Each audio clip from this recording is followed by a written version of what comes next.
आजचा आपला पॉइंट आहे अँटी मार्कोनिकॉप्स रूल. आज आपण या अँटी मार्कोनिकॉप्स रूल मध्ये कोणते कोणते पॉइंट कन्सिडर करणार आहोत. तर मी तुम्हाला एक 3 स्टेपमध्ये हा रूल समजून सांगणार आहे. पहिल्या स्टेपमध्ये याच्यामधल्या काही बेसिक इम्पॉर्टंट ट्रिक्स आपल्याला समजून घ्यायचे. कोणत्या बेसिक गोष्टी आपल्याला माहिती असल्या पाहिजे जेव्हा आपल्याला अँटी मार्कोनिकॉप्स रूल अप्लाय करायचे. म्हणजे पहिल्यांदा मी तुम्हाला ते सांगेन की छोट्या छोट्या कोणत्या 3 ते 4 गोष्टी आपल्याला माहित असल्या पाहिजेत जेव्हा आपण अँटी मार्कोनिकॉप्स रूल अप्लाय करणार आहोत. दुसऱ्या पार्टमध्ये मी तुम्हाला अँटी मार्कोनिकॉप्स रूल कसा अप्लाय करायचा हे सांगणार आहे. आणि तिसऱ्या पार्टमध्ये त्याचं मेकॅनिझम कसं लिहायचं हे आपण इन डिटेल बघू. मग अँटी मार्कोनिकॉप्स रूल कन्सिडर करत असताना त्याच्याशी रिलेटेड बेसिक कोणत्या गोष्टी आपल्याला माहित असल्या पाहिजेत. चला तर मग त्या पहिल्यांदा आपण बघूया. सो फर्स्ट थिंग जी इम्पॉर्टंट असेल ते आपल्याला पाहिजे अल्कीन. आता अल्कीन म्हटलं की काय आपल्याला ऑलरेडी कन्सिडर करतो की जिथं carbon to carbon double bond असेल. So carbon to carbon double bond असेल आणि त्याच्याकडे एक वीकली पाय इलेक्ट्रॉन्स असेल. सो वीक बॉन्ड असेल या दोघांच्या पैकी एक जो पाय बॉन्ड असं आपण म्हणतो त्याच्याकडे लुजली बॉन्डेड पाय इलेक्ट्रॉन्स असतील. हा आता याच्यामध्ये अल्काइन देखील आपण कन्सिडर करू शकतो पण आपण अँटी मार्कोनिकॉप्स रूल कन्सिडर करतोय ज्याच्यामध्ये आपल्याला अल्कीन पाहिजे. आणि हे अल्कीन कसं पाहिजे तर ते अनसिमेट्रिकल अल्कीन पाहिजे. म्हणजे जसं आपण मार्कोनिकॉप्स मध्ये कन्सिडर केलं होतं सेम केस या ठिकाणी देखील आहे की इथं आपल्याला अनसिमेट्रिकल अल्कीन पाहिजे. सो फर्स्ट इम्पॉर्टंट पॉईंट आपण कोणता कन्सिडर केला की आपण जेव्हा अँटी मार्कोनिकॉप्स रूल कन्सिडर करतोय तर आपल्याला अनसिमेट्रिकल अल्कीन पाहिजे. Now second important point is about it's name. म्हणजे काय की अँटी मार्कोनिकॉप्स रूल आपण त्याला खराश इफेक्ट असं म्हणतोय कारण खराश हे जे सायंटिस्ट होते त्यांनी सुरुवातीला आपला हा इफेक्ट सांगितला की अँटी मार्कोनिकॉप्स रूल कशा पद्धतीनं ऍड करायचा किंवा कशा पद्धतीने यूज केला जातो. पण जर याचं नेम कन्सिडर करायचं म्हटलं तर याला पेरॉक्साइड इफेक्ट असंही म्हटलं जातं.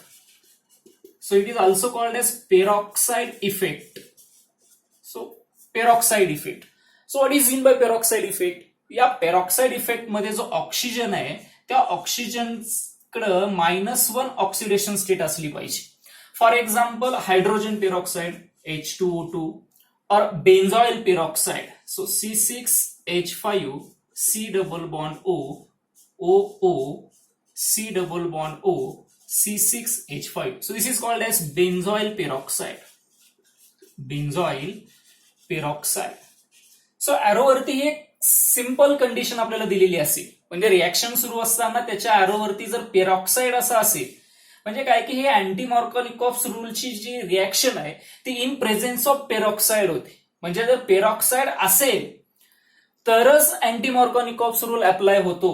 म्हणजे in the presence of peroxide anti Markovnikov's rule is apply. That's why it is called as peroxide effect.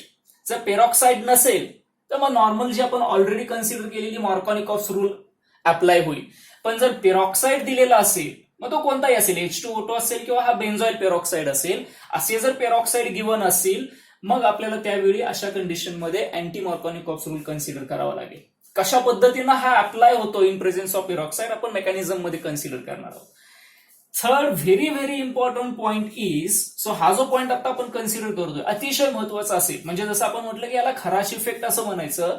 खराश हे जे केमिस्ट होते त्यांनी पेरॉक्साइडच्या प्रेझेन्समध्ये अँटी मार्कोनिकॉप्स रूल ऍडिशन केले होतं. कशामध्ये अनसिमेट्रिकल अल्कीन मध्ये. पण ते कोणाच्या प्रेझेन्समध्ये केलं होतं. ही जी ऍडिशन झाली होती ती हायड्रोजन ब्रोमाइडच्या ऍडिशन मध्ये झाली किंवा हायड्रोजन ब्रोमाइडच्या प्रेझेन्समध्ये झाली होती. सो याला HBr ऍडिशन.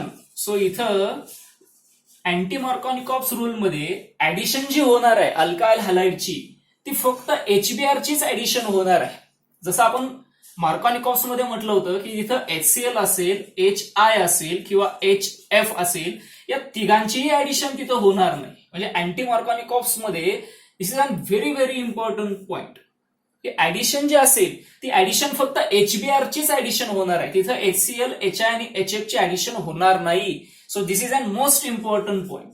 खूप महत्वाचा पॉइंट असेल. म्हणजे या अल्कीन मध्ये जी अनसिमेट्रिकल अल्कीन आपण कन्सिडर करतोय त्याच्यामध्ये जी हायड्रोजन हॅलाइडची ऍडिशन करायची आहे तो फक्त HBr असणार आहे. हा आता इथं HCl HI आणि HF ची ऍडिशन का नाही होणार ते मी तुम्हाला मेकॅनिझम मध्ये एक्सप्लेन करेल.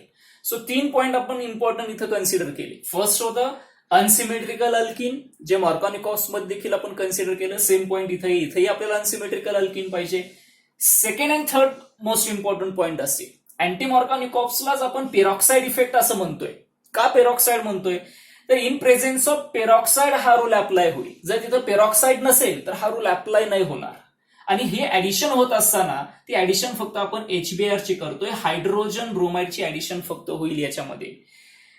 नाव last fourth important point is, जे मार्कोनिकॉप्स मध्ये आपण सांगितलं होतं तिथं जी ऍडिशन होती ती इलेक्ट्रोफिलिक ऍडिशन होती.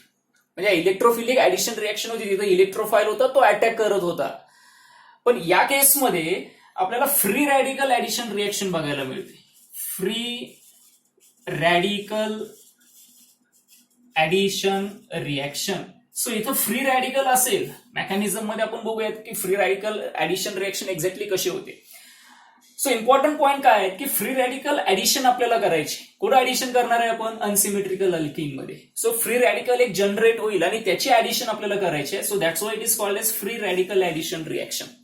सो हे जे इम्पॉर्टंट पॉइंट्स आहेत ते पुन्हा एकदा आपण रिवाइज करूयात. काय की फर्स्ट होतं अनसिमेट्रिकल अल्किन पाहिजे आपल्याला, त्याच्यामध्ये in presence of peroxide addition आपल्याला करायची आहे. कोणाची करायची आहे, तर HBr ची करायची आहे. आणि ही होणारी ऍडिशन कशी असेल, तर ती फ्री रॅडिकल ऍडिशन रिएक्शन असेल. सो एक एक्झाम्पल आपण कन्सिडर करू, म्हणजे आपल्याला लक्षात येईल की हा अँटी मार्कोनिकॉप्स रूल अप्लाय कशा पद्धतीनं होतो. पण ते करत असताना ह्या पॉईंटची मदत आपल्याला लागेल की ह्या सिक्वेन्सने आपल्याला जायचं. हे पॉईंट्स आपल्याला माहित असले पाहिजे जेव्हा आपण अँटी मार्कोनिकॉप्स रूलची ऍडिशन करणार आहे. सो एक फर्स्ट एक्झाम्पल आपण बघू. So we will take unsymmetrical alkene. जे अनसिमेट्रिकल अल्किन आपण कन्सिडर करतो ते अनसिमेट्रिकल अल्किन कन्सिडर करू. It's CH3CH double bond CH2. So हे प्रोपीन आहे. आता याच्यामध्ये ऍडिशन कोणाची करायची आहे, तर HBr ची ऍडिशन करायची इन प्रेझेन्स ऑफ पेरॉक्साइड.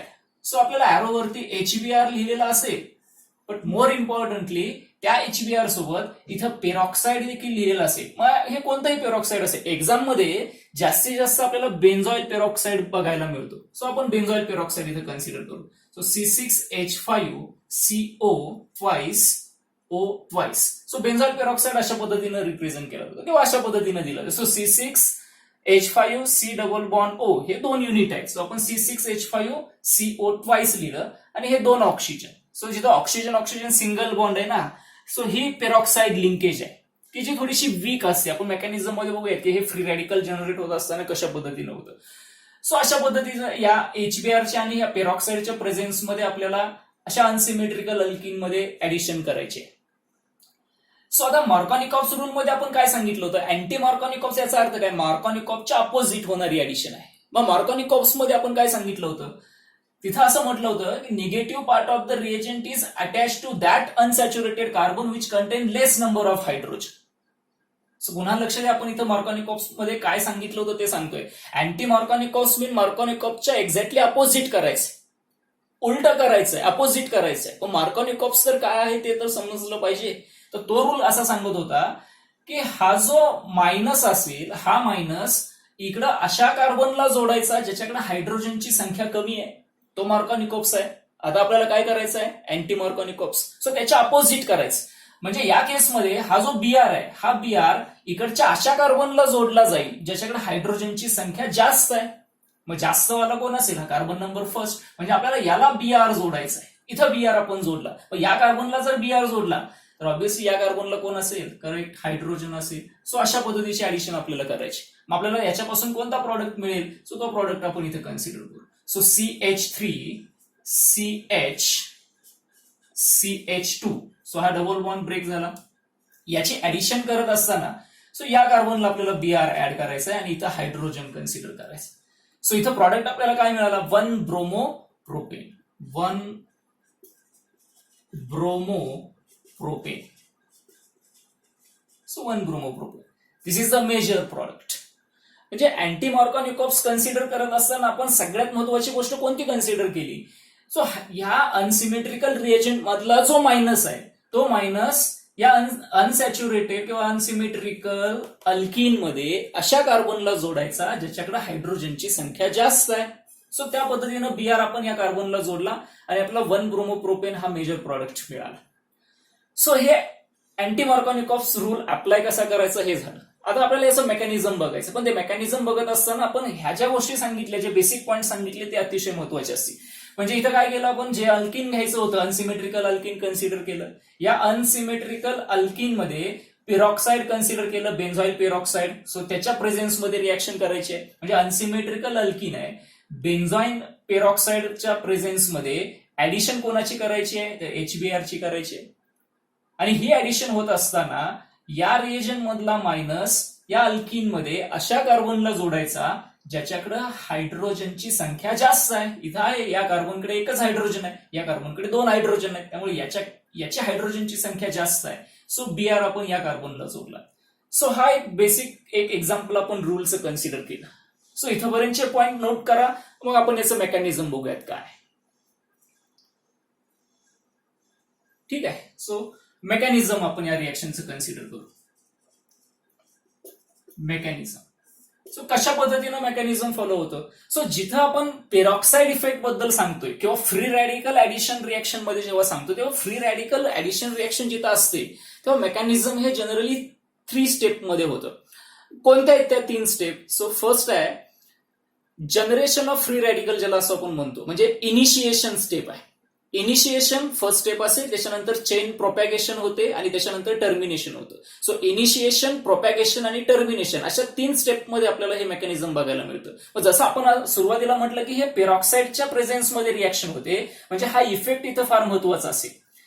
मग हा बेन्झॉइल पेरॉक्साइड ज्या इफेक्ट बद्दल आपण बोलतोय त्याच्यापासूनच आपण मेकॅनिझमला सुरुवात करूया. सो फर्स्ट आपण काय कन्सिडर करू की तो benzoyl peroxide C6H5 C double bond O C double bond O C6H5. So हा बेन्झॉइल पेरॉक्साइड आपण कन्सिडर केला. आता या बेन्झॉइल पेरॉक्साइड मध्ये काय, तर हा पेरॉक्साइड लिंकेज आहे असं आपण म्हटलं. इथं 2 ऑक्सिजन मध्ये जो सिंगल बॉन्ड आहे तो थोडासा वीक आहे.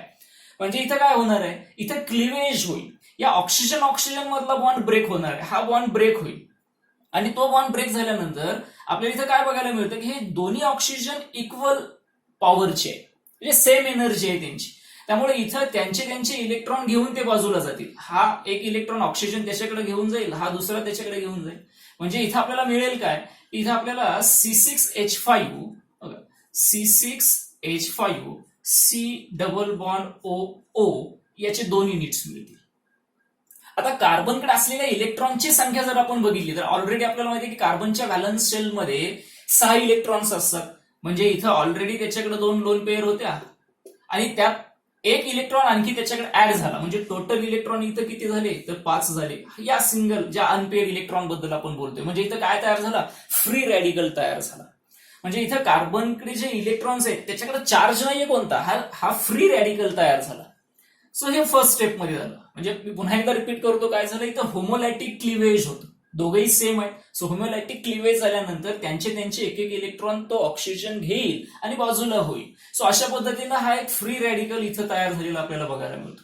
नाव नेक्स्ट स्टेप मध्ये इथं काय होईल, इथं एक पॉसिबिलिटी अशी आहे की इथं आपल्याला CO2 रिलीज होण्याचे चान्सेस जास्त दिसत आहेत. म्हणजे CO2 रिलीज का होईल, तर आपल्याला इथं माहिती आहे की या रिएक्शनची एंट्रॉपी पॉझिटिव्ह आहे. म्हणजे गॅसची एंट्रॉपी पॉझिटिव्ह असते, म्हणजे हा इव्हेंट कसा झाला, स्पॉन्टेनियस झाला. हा इव्हेंट कसा झाला, spontaneous. So what is in spontaneous reaction, the reaction is carried out by its own. So आपोआप होईल, हे आपल्याला करावी लागणार नाही. म्हणजे हा जो CO2 रिलीज होणं ही जी प्रोसेस आहे, हा एंट्रॉपी पॉझिटिव्ह असल्यामुळं स्पॉन्टेनियस इव्हेंट झाला, म्हणजे आपोआप तो त्याच्यातून बाजूला जाईल. आपल्याला ती रिएक्शनच करावी लागणार नाही, पण ती जास्त फेवरेबल असेल. आता CO2 आपल्याला माहिती आहे कसं आहे, C double bond O C double bond O अशा पद्धतीने आपण CO2 कन्सिडर करतो. मग इथं ऑलरेडी एक कार्बन आणि ऑक्सिजन मध्ये डबल बॉन्ड आहे. इथं या ऑक्सिजनकडे एक सिंगल इलेक्ट्रॉन आहे, त्याला एका इलेक्ट्रॉनची गरज आहे स्टेबल होण्यासाठी. तो इलेक्ट्रॉन, आता हा कार्बन त्याला इलेक्ट्रॉन देणार आहे, पण तो कुठून देईल, तो बॉन्ड ब्रेक करेल. कोणता बॉन्ड ब्रेक करेल, तो C6H5 चा बॉन्ड ब्रेक करेल. तो या ऑक्सिजन सोबतचा बॉन्ड नाही ब्रेक करणार, कारण इथला जर बॉन्ड ब्रेक केला तर आपल्याला C डबल बॉन्ड O पाहिजे ते राहणार नाही. त्यामुळे तो बॉन्ड कोणता ब्रेक करेल, तर C6H5 चा बॉन्ड ब्रेक करेल आणि आपल्याला आणखी एक रॅडिकल मिळेल. इथे एक मोस्ट इम्पॉर्टंट गोष्ट अशी लक्षात घ्यायची की रॅडिकल पासून नेहमी रॅडिकलच तयार होतो. म्हणजे हा जो एक रॅडिकल तयार झालाय, फ्री रॅडिकल तयार झालाय, त्याच्यापासून दुसरा आपल्याला फ्री रॅडिकलच मिळणार आहे. म्हणजे हा बॉन्ड ब्रेक झाल्यानंतर याचा या कार्बनचा इलेक्ट्रॉन तो घेऊन जाईल आणि हा कार्बन जो आहे त्याचा एक इलेक्ट्रॉन कंबाईन होईल या ऑक्सिजनच्या एका फ्री इलेक्ट्रॉन सोबत आणि कार्बन आणि ऑक्सिजन मध्ये डबल बॉन्ड तयार होईल आणि इथं आपल्याला CO2 तयार झालेला बघायला मिळेल, CO2. सो 2 मॉलिक्युल्स याचे तयार होतील. मग राहिलं काय? So twice C6H5. C6H5 हा फ्री रॅडिकल जनरेट झाला.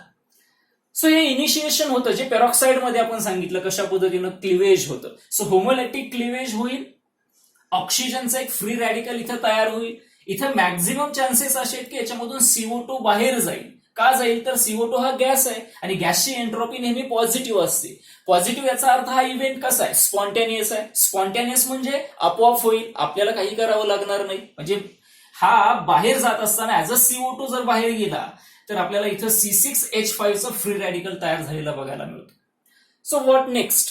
सो हा जो C6H5 चा फ्री रॅडिकल आहे अगेन कंबाईन विथ HBr. म्हणजे जसं आपण म्हटलं की हे इनिशिएशन सुरू आहे, तयारी सुरू आहे. कशाची तयारी सुरू आहे? तर अँटी मार्कोनिकॉफ सुरू अप्लाय करायची तयारी सुरू आहे. या अनसिमेट्रिकल अल्किन ज्याबद्दल आपण बोलतोय त्याच्यामध्ये ऍडिशन करायची तयारी सुरू आहे.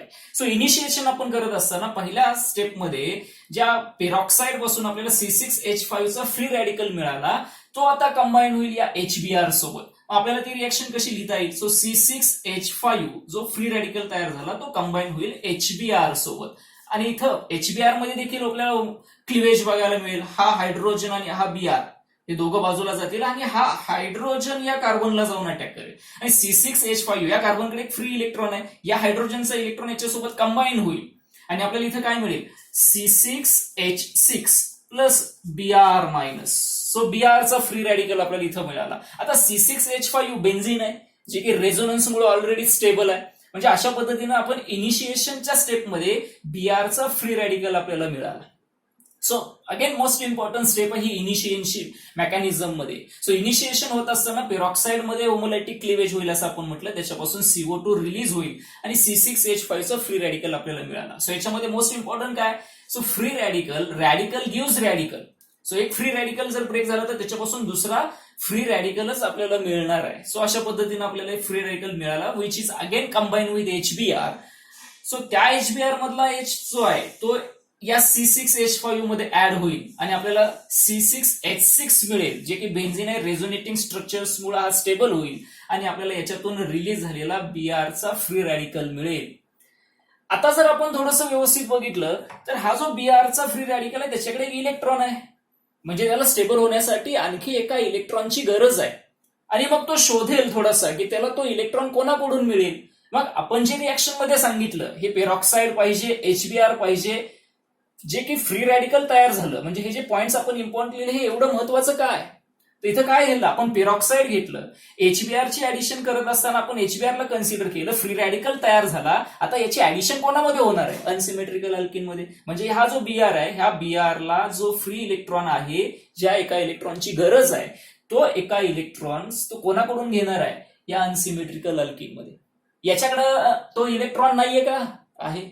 डबल बॉन्ड आहे, त्याच्यातला एक बॉन्ड वीक आहे ज्याला पाय बॉन्ड म्हणतो, तो ब्रेक होईल आणि मग तिकडच्या इलेक्ट्रॉन सोबत हा Br कंबाईन होईल, जे मेकॅनिझमच्या नेक्स्ट स्टेप मध्ये आपल्याला बघायला मिळेल. सो इथं Br चा जो फ्री रॅडिकल तयार झाला तो Br चा फ्री रॅडिकल आपल्याला अटॅक झालेला किंवा करतो तो अनसिमेट्रिकल अल्किन मध्ये. मग आपल्याला अनसिमेट्रिकल अल्किन आहे CH3 CH double bond CH2 plus Br minus. So हा अटॅक आपल्याला करायचा. मग आता हे करत असताना आपण असं म्हटलं की या Br कडे जो एक इलेक्ट्रॉन आहे त्याला एक इलेक्ट्रॉन पाहिजे स्टेबल होण्यासाठी. मग तो कुठून मिळवणार आहे? तो हा जो डबल बॉन्ड आहे त्याच्यातला एक बॉन्ड जो वीक बॉन्ड आहे, पाय बॉन्ड आहे, तो ब्रेक होईल आणि मग याची ऍडिशन याच्यामध्ये होईल. पण इथं ऍडिशन होत असताना जेव्हा अनसिमेट्रिकल जे मॉर्कानिकॉस मध्ये सुद्धा आपण सांगितलं होतं तीच कंडिशन आता इथं आलेली आहे की जो Br आहे त्याची ऍडिशन एक्झॅक्टली कुठं होणार? सो कार्बन नंबर 1 की कार्बन नंबर 2 दोन्ही पॉसिबिलिटी आहेत इथं. म्हणजे प्रॉब्लेम इथे येतो खरं. अँटी मॉर्कानिकॉप्स रूल कधी अप्लाय करायचा आणि मॉर्कानिकॉप्स रूल कोणत्या कंडिशनला अप्लाय करायचा ही एक छोटीशी गोष्ट आपल्याला इथं समजून घ्यायची. म्हणजे आपल्यासमोर आता इथं प्रॉब्लेम कोणता आलाय की हा Br ची ऍडिशन करत असताना कार्बन नंबर 1 ला करेल की कार्बन नंबर 2 ला करेल. म्हणजे आपल्याला इक्वल पॉसिबिलिटी आपल्याला इथं दिसतात, दोन्ही पॉसिबिलिटी आपल्याला दिसतात.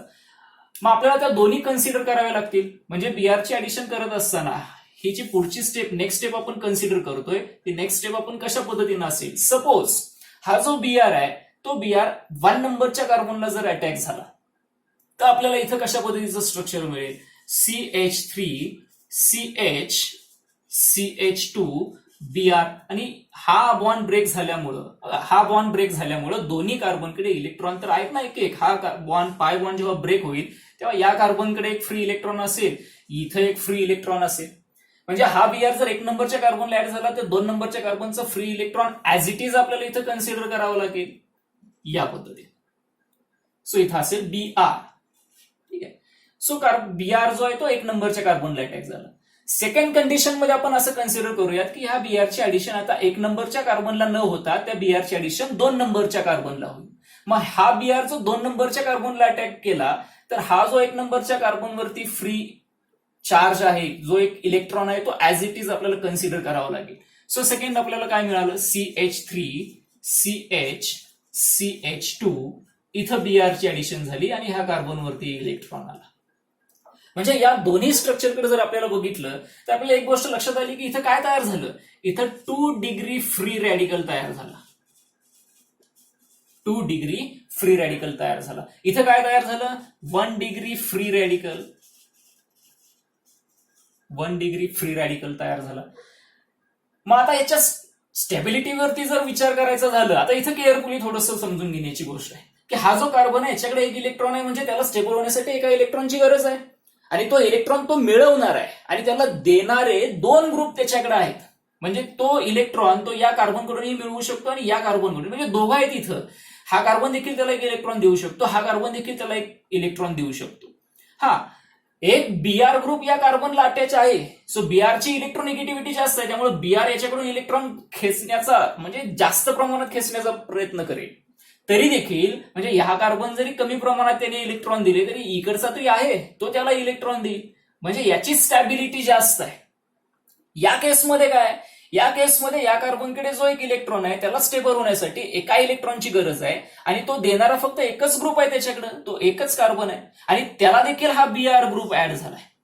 म्हणजे तो बीआर स्वतःकडे इलेक्ट्रॉन पूल करेल, तो त्याला देऊ देणार नाही easily.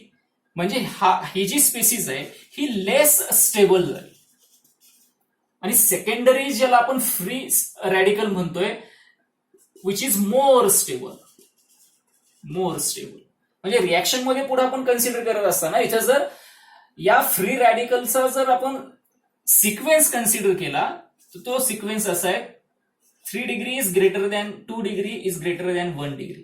So tertiary free radical जास्त स्टेबल असेल सेकंडरीपेक्षा, सेकंडरी जास्त स्टेबल असेल प्रायमरीपेक्षा. सो हा एक सिक्वेन्स इम्पॉर्टंट आपल्याला कन्सिडर करायचा आहे, जे मार्कोनिकॉप्स मध्ये सुद्धा आपण सांगितलं होतं. सेम आहे. मार्कोनिकॉप्स मध्ये आपण फ्री रॅडिकलचा सिक्वेन्स सांगितलं. सो तिथं इलेक्ट्रो पॉझिटिव्ह जे काही कार्बोकॅटायन तयार होतं त्याचा सिक्वेन्स सांगितला होता. इथं आपण फ्री रॅडिकलचा सिक्वेन्स सांगितला होता. दोन्हीमध्ये सेमच आहे, tertiary, secondary and primary. Now this is our first step की हा जो बीआरचा फ्री रॅडिकल झाला होता त्याची ऍडिशन आपण अशा अनसिमेट्रिकल अल्किन मध्ये केली. म्हणजे रिॲक्शन मध्ये सेकंड स्टेप मध्ये जात असताना आपल्याला आता सेकंडरी फ्री रॅडिकल पुढे कन्सिडर करावं लागेल. कारण काय झालं की या सेकंडरी फ्री रॅडिकल मध्ये हा जो कार्बन आहे त्याच्याकडे एक इलेक्ट्रॉन आहे ना, सो त्याला बाहेरून एक इलेक्ट्रॉन मिळाला पाहिजे म्हणजे तो स्टेबल होईल. म्हणजे याची रिॲक्शन अगेन कोणासोबत होईल तर एचबीआर सोबत. एकच एचबीआर रिॲक्शन मध्ये असतो असं नाही, किंवा एकच अनसिमेट्रिकल अल्किन आहे असं नाही, असे लाखो करोडो मॉलिक्युल रिॲक्शन मध्ये असतील. सो आता याच्या ऍडिशन होत असताना इथं काय होईल, सो इथं एच आणि बीआर मधला बॉन्ड ब्रेक होईल. एचबीआर मधला जर बॉन्ड ब्रेक झाला सर आपल्याला इथं हायड्रोजनचा एक इलेक्ट्रॉन आहे आणि बीआरचा एक इलेक्ट्रॉन आहे. सो हा जो हायड्रोजन आहे, एचबीआर मधला जो हायड्रोजन आहे तो अटॅक करेल या कार्बनला आणि त्या कार्बनला जाऊन मिळेल आणि तिथं बॉन्ड तयार होईल. सो आपल्याला फायनल काय मिळेल, CH3 CH CH2 बीआर आणि या हायड्रोजनची ऍडिशन आपल्याला इथं झाली. प्लस काय तर हा बीआरचा फ्री रॅडिकल अगेन जनरेट झालेला आपल्याला बघायला मिळाला. सो इथं सगळ्यात महत्वाचं काय की इथं एचबीआरचा बॉन्ड ब्रेक झाल्यानंतर, हा बॉन्ड ब्रेक झाल्यानंतर हायड्रोजनची ऍडिशन इथं झाली, कारण हायड्रोजनचा इथं एक इलेक्ट्रॉन आहे. हा आता असाही प्रश्न येईल की बीआर का नाही गेला, म्हणजे बीआर देखील इथे एक इलेक्ट्रॉन बीआरचा असेल, या बीआरचा एक इलेक्ट्रॉन हायड्रोजनचा आहे. मग हायड्रोजनच का जातो, हा बीआर जाऊन या कार्बनला का नाही अटॅक करेल? तर दोन रिझन त्याचे सांगता येतात. एक की ऑर्गॅनिक मध्ये आपण असं बघतो की हायड्रोजन आणि कार्बन मध्ये स्ट्रॉंग अफिनिटी आहे, म्हणजे पहिला प्रेफरन्स कार्बनला जोडण्याचा जो आहे तो हायड्रोजन जोडला जाईल. किंवा दुसरा आपण असं सांगतो की हा एक बीआर ऑलरेडी इथं जोडला गेलाय आणि बीआरची साईज थोडीशी मोठी आहे. So due to steric hindrance, so इथं स्टेरिक हिंड्रन्स असेल आणि या स्टेरिक हिंड्रन्समुळे हा मोठा मॉलिक्यूल तिथं जाऊन जोडणार नाही, आपण छोटा मॉलिक्यूल इझिली तिथं जाऊन जोडू शकतो. सो त्या स्टेरिक हिंड्रन्समुळे या बीआरची ऍडिशन इथं होणार नाही, हायड्रोजनची ऍडिशन होईल आणि ही ऍडिशन झाल्यानंतर बीआरचा एक फ्री रॅडिकल आपल्याला तयार झालेला बघायला मिळेल, जो की पुन्हा रिॲक्ट होईल या अनसिमेट्रिकल अल्कीन सोबत. म्हणजे ही एक सायक्लिक प्रोसेस आहे. ही रिॲक्शन कुठेपर्यंत सुरू राहील? मग जोपर्यंत आपण घेतलेले जे बीआर एचबीआर असतील किंवा असे अनसिमेट्रिकल अल्कीन असतील, दोघांच्या पैकी एक जेव्हा एंड होईल रिॲक्शन मधून संपेल, तेव्हा ही रिॲक्शन ऑटोमॅटिकली स्टॉप होईल. बट मोर इम्पॉर्टंटली काय की हा जो प्रॉडक्ट आपल्याला मिळाला हा काय, इट्स 1 ब्रोमो प्रोपेन. व अँटी मॉर्कानिकॉफच्या रिॲक्शन मध्ये आपण काय सांगितलं होतं की या रिएजंट मधला जो मायनस आहे तो कार्बनला, अशा कार्बनला जोडायचा ज्याच्याकडे हायड्रोजनची संख्या जास्त आहे, आणि अशी ऍडिशन केल्यानंतर आपण इथं 1 ब्रोमो प्रोपेन मिळालं होतं. मेकॅनिझम थ्रू सुद्धा आपल्याला इथं 1 ब्रोमो प्रोपेन मिळालं. म्हणजे अँटी मॉर्कानिकॉफची ऍडिशन कशा पद्धतीनं एक्झॅक्टली करायची आहे ते आपण with the help of mechanism इथं समजून घेतलं. सो अतिशय महत्वाचं असेल, आपल्याला पुन्हा एकदा जर रिवाइज करायचं असेल मेकॅनिझम, तर एक साधी सिंपल गोष्ट लक्षात घ्यायची, की पॉईंट कोणते आहे त्याच्यामध्ये, की मेकॅनिझम करत असताना आपण असं म्हटलं की फ्री रॅडिकल आहे. हा जो बेन्झॉइल पेरॉक्साईड जो आहे तो बेन्झॉइल पेरॉक्साईड पासून अशी फ्री रॅडिकल तयार होतील. इथं होमोलॅक्टिक क्लिवेज होईल, दोन्ही ऑक्सिजनची पॉवर सेम आहे, त्यामुळे बॉन्ड ब्रेक झाल्यानंतर एक एक इलेक्ट्रॉन दोघांना इक्वल मिळेल. आणि असा इलेक्ट्रॉन मिळाल्यानंतर इथं गॅस बाहेर जाण्याची, CO2 गॅस बाहेर जाण्याची शक्यता जास्त आहे. का तर त्याची जी एंट्रोपी ती पॉझिटिव्ह आहे, means it is an spontaneous event which is carried out by on its own. त्यामुळे या कार्बनकडे मिळालेला जो इलेक्ट्रॉन आहे तो या C6H5 सोबतचा बॉन्ड ब्रेक करून तो मिळेल आणि तो ऑक्सिजन सोबत कंबाईन होऊन CO2 मिळेल. सो CO2 गॅस बाहेर गेला आणि आपल्याला C6H5 चा फ्री रॅडिकल मिळाला. So this C6H5 again combine with HBr, की ज्या HBr मधला H ची ऍडिशन C6H5 मध्ये झाली आणि आपल्याला C6H6 जे बेन्झीन मिळालं, जे की स्टेबल आहे. बट मोर इम्पॉर्टंटली Br ची फ्री रॅडिकलची ऍडिशन किंवा फ्री रॅडिकल आपल्याला इथं मिळाला, ज्याची ऍडिशन आपण अनसिमेट्रिकल अल्कीन मध्ये केली. मग हा जो Br आहे ह्याच्याकडे एक इलेक्ट्रॉन आहे, तो स्टेबल होण्यासाठी एका इलेक्ट्रॉनच्या शोधात राहील आणि तो आपल्याला मिळाला या पाय बॉन्ड ब्रेक झाला त्याच्यातून. सो इथं आपल्याला इक्वल पॉसिबिलिटी मिळाली की Br 1 नंबरच्या कार्बनला अटॅच होईल किंवा तो Br 2 नंबरच्या कार्बनला अटॅच होईल. सो फर्स्ट केस आपण कन्सिडर केली की हा जो Br आहे तो 1 नंबरच्या कार्बनला जर अटॅक झाला तर आपल्याला 2 डिग्री फ्री रॅडिकल मिळालं which is more stable. So why we are consider this is more stable, तर त्याच्यासाठी रिझन आपण असं सांगितलं की इथं 2 कार्बनचे युनिट आहेत की ज्याला इलेक्ट्रॉन देण्यासाठी तयार आहे. If this Br is attack with carbon number 2 we get 1 degree free radical, जे की लेस स्टेबल आहे असं आपण म्हटलं. का तर या कार्बनचा जो फ्री इलेक्ट्रॉन आहे तो इलेक्ट्रॉन देणारा एकच ग्रुप त्याच्याकडे आहे आणि त्यालाही हा Br जोडलाय, जो की इलेक्ट्रॉन स्वतःकडे पूल करून घेतो जास्त प्रमाणात, त्यामुळे सहजासहजी याला इलेक्ट्रॉन मिळणार नाही. So that's why it is less stable. आणि सेकंड स्टेप मध्ये मग आपण काय केलं, HBr ची ऍडिशन केली या 2 डिग्री फ्री रॅडिकल मध्ये. HBr ची ऍडिशन केल्यानंतर H आणि Br मधला बॉन्ड ब्रेक झाला, या हायड्रोजनचा एक इलेक्ट्रॉन या Br चा एक इलेक्ट्रॉन घेऊन ते बाजूला झाले. या HBr मधला जो हायड्रोजन आहे तो या 2 डिग्री फ्री रॅडिकल मधल्या या कार्बन सोबत बॉन्ड तयार करेल आणि आपल्याला CH3 CH2 CH2Br असं 1 ब्रोमो प्रोपेन फायनल प्रोडक्ट मिळाला. इथं सांगण्याची गोष्ट इम्पॉर्टंट की पॉइंट असा होता की हा Br ची ऍडिशन इथं का नाही झाली, तर स्टेरिक हिंड्रन्समुळे. Br ची साईज मोठी आहे, ऑलरेडी Br इथं अटॅच आहे, त्यामुळे दुसरा मोठा ग्रुप तिथं जाऊन अटॅच होणार नाही, छोटासा ग्रुप जाऊन अटॅच होईल. सो अशा पद्धतीनं अँटी मॉर्कानिकॉफ्स रूल मध्ये ज्या गोष्टी आपण सांगितल्या किंवा ज्या कन्सिडर केल्या त्या कशा पद्धतीनं कन्सिडर करतो आपण. सो हे की पॉइंट आहेत, ह्या पॉइंटच्या साह्याने इझिली आपण अँटी मॉर्कानिकॉफ्स रूलची ऍडिशन कशी करायची हे समजून. आता मेकॅनिझम पाहिल्यानंतर राहिला प्रश्न असा की या रिएक्शन मध्ये HCl HI आणि HF ची ऍडिशन का नाही होत. तर हायड्रोजन हॅलाइडच्या बाबतीमध्ये आपल्याला एक माहिती आहे की त्याची जी ऑर्डर आहे, म्हणजे HF असेल HCl असेल, HBr असेल किंवा HI असेल. ही जी ऑर्डर आहे ही ऑर्डर डाऊनला जसं आपण जातो तशी त्याची बॉन्ड डिसोसिएशन एनर्जी आहे ती डिक्रीज होते. म्हणजे याच्यामध्ये काय आहे की HF चा बॉन्ड हा जास्त स्ट्रॉंग आहे, त्याच्यापेक्षा थोडासा वीक HCl चा असेल, आणखी वीक HBr चा असेल आणि सगळ्यात वीक बॉन्ड आहे तो HI चा असेल. त्यामुळे ही जी रिॲक्शन आता आपण सांगितली त्या रिॲक्शन मध्ये जी एनर्जी प्रोड्यूस होते ती तेवढी एनर्जी या HF आणि HCl चे बॉन्ड ब्रेक करण्यासाठी पुरेशी नाही, म्हणून या दोघांच्या सोबत रिॲक्शन होत नाही. HBr चा बॉन्ड ब्रेक करण्या एवढी एनर्जी तिथं जनरेट होते, म्हणून ही रिॲक्शन फक्त HBr च्या प्रेझेन्स मध्ये होते असं आपण म्हटलं. आता या HI च्या बाबतीमध्ये काय आहे, सो HI माहितीये की याची साईज सगळ्यात मोठी आहे, म्हणजे आयोडीन हा आहे आणि इथं हायड्रोजन असेल, त्यामुळे याची बॉन्ड लेंथ जास्त आहे, हा बॉन्ड इझिली ब्रेक होतोय आणि आपल्याला I+ पटकन मिळतो. पण हा I+ मिळाल्यामुळं इथं होतं काय की तो पटकन दुसऱ्या I+ सोबत कंबाईन होतो आणि I2 मिळतो. म्हणजे Br ची जी ऍडिशन आपल्याला करायची होती रिॲक्शन मध्ये, Br फ्री रॅडिकल आपल्याला हवा होता, तसा आयोडीनचा फ्री रॅडिकल इथं आपल्याला बघायला मिळत नाही. त्याचं पटकन त्याच्यासारख्या दुसऱ्या सोबत कॉम्बिनेशन होतं आणि I2 तयार होतं. म्हणजे इथं HI ची देखील ऍडिशन आपण करू शकत नाही अँटी मार्कोनिकॉप्स रूल मध्ये. सो आपण फक्त इथं प्रेफरन्स कोणाला दिला तर HBr ला दिला. सो हे जे एक रिझन होतं की जिथं आपण असं म्हटलं की HCl आणि HI ची ऍडिशन आपण करत नाही, HF तर तसाही आपण कन्सिडर करत नाही कोणत्या रिॲक्शन मध्ये. सो शेवटी यामध्ये आता आपल्याला एक एक्झाम्पल अप्लाय करून बघायचं की अँटी मार्कोनिकॉप्स रूल आणि मार्कोनिकॉप्स रूलची ऍडिशन कशा पद्धतीने इथं करायची. सो एक एक्झाम्पल आपण कन्सिडर करू, त्या एक्झाम्पल थ्रू आपण समजून घेऊ की ही ऍडिशन करत असताना कशा पद्धतीने केली जाते. सपोज आपल्याला एक्झाम्पल दिलं unsymmetrical alkene CH3CH double bond CH2 आणि आपल्या समोर क्वेश्चन असा असेल की दोन कंडिशन मध्ये आहे. सपोज जेव्हा एखाद्या रिॲक्शन मध्ये, आता ऑब्व्हियसली याची रिॲक्शन कोणासोबत करायची आहे तर HBr सोबत करायची, हा आपला मेन सबस्ट्रेट. मग मार्कोनिकॉप्स रूल असेल किंवा अँटी मार्कोनिकॉप्स रूल असेल तर या दोन गोष्टी तिथं आहेतच, वेगळं काही नाही, दोघांच्याकडे सेमच आहे.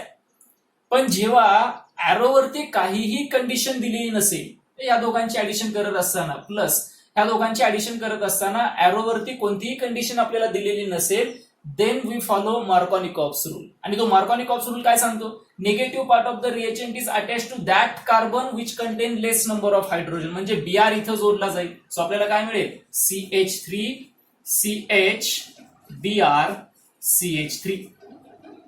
सो इथं आपण काय केलं, इथं आपण कोणता रूल फॉलो केला, आपण इथं मार्कोनिकॉप्स रूल फॉलो केला.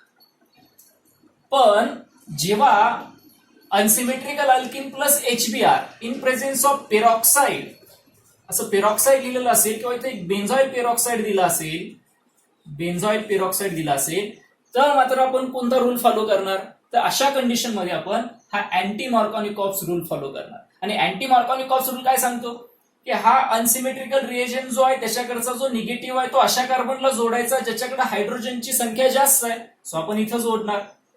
सो त्या कंडिशन मध्ये आपल्याला काय प्रॉडक्ट मिळेल, CH3CH, सो इथं हायड्रोजन जोडला जाईल, CH2Br. सो इथं कोणता रूल फॉलो करायचा, anti Markovnikov's rule. So anti Markovnikov's rule. So अशा पद्धतीने एक्झाम मध्ये जेव्हा आपल्या समोर सिच्युएशन येते की हा सबस्ट्रेट आणि हा रिएजंट सेम असेल, पण मार्कोनिकॉप्स थ्रो करायचं की अँटी मार्कोनिकॉप्सनी करायचं, सो ते ठरवेल इथली कंडिशन. जर ॲरोवरती काहीही लिहिलेलं नसेल then we follow Markovnikov's rule. पण जर का ॲरोवरती पेरॉक्साइड लिहिलं असेल आणि एखादा पेरॉक्साइड तिथं दिला असेल तर मात्र आपल्याला अँटी मार्कोनिकॉप्स रूलची ऍडिशन करायची आहे, तो रूल फॉलो करायचा. सो अशा पद्धतीने आज आपण अँटी मार्कोनिकॉप्स रूल समजून घेतला, त्याच्यातल्या ट्रिक्स समजून घेतल्या, त्याचे इम्पॉर्टंट पॉईंट समजून घेतले, ते कसं अप्लाय करायचं ते पाहिलं आणि त्याचं मोर इम्पॉर्टंट फ्री रॅडिकल मधलं मेकॅनिझम, जे फ्री रॅडिकल ऍडिशन रिॲक्शन आपण म्हटलं त्याचं मेकॅनिझम आपण कन्सिडर केलं. थँक्यू.